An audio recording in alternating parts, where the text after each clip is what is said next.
बाबा के आंगन माँ चानन केरे गछिया शीतल बहनी बसात गे माई।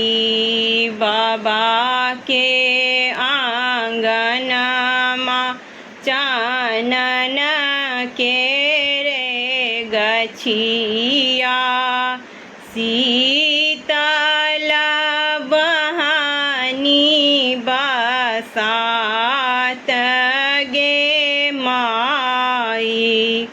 ताही तारा अपन बाबा पलंग ओछाओला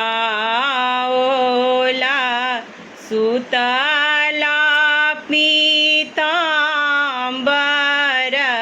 तान गे माई। सुतला पीताम्बर तान गे माई। उठबाए गेलखिन बेटी से सिया बेटी उठू बाबा भए गेल परात गे माई।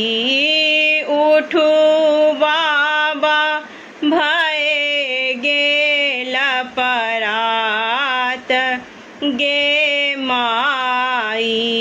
जाही घर आहे बाबा कन्या कुमारी से हो कोना सुतला निश्चिंत गे माई।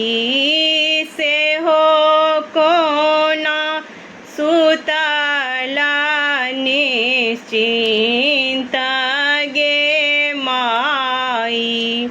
एतबा बचन जब सुनलनि जनक ऋषि काँचे नीन उठला चेहाई गे माई।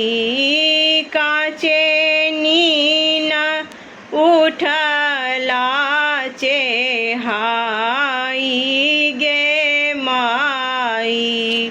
हाथ लेला छतवा बाबा सिर लेला पगिया चली भेला महग मुंगेर गे माई।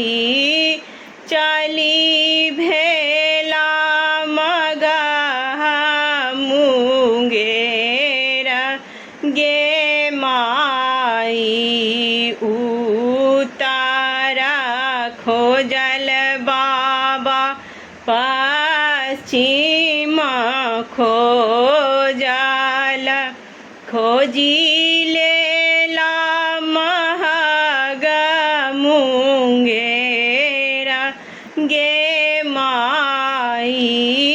खोजी लेला महग मुंगेर गे माई। तोहरो जुगुद धिया बर नाही भेटल भेटी गेल तपसी भिखारी गे माई। भेटी गेल तपसी भिखारी गे माई। आहाँ लेखे आहे बाबा तपसी भिखारी मोरा लेखे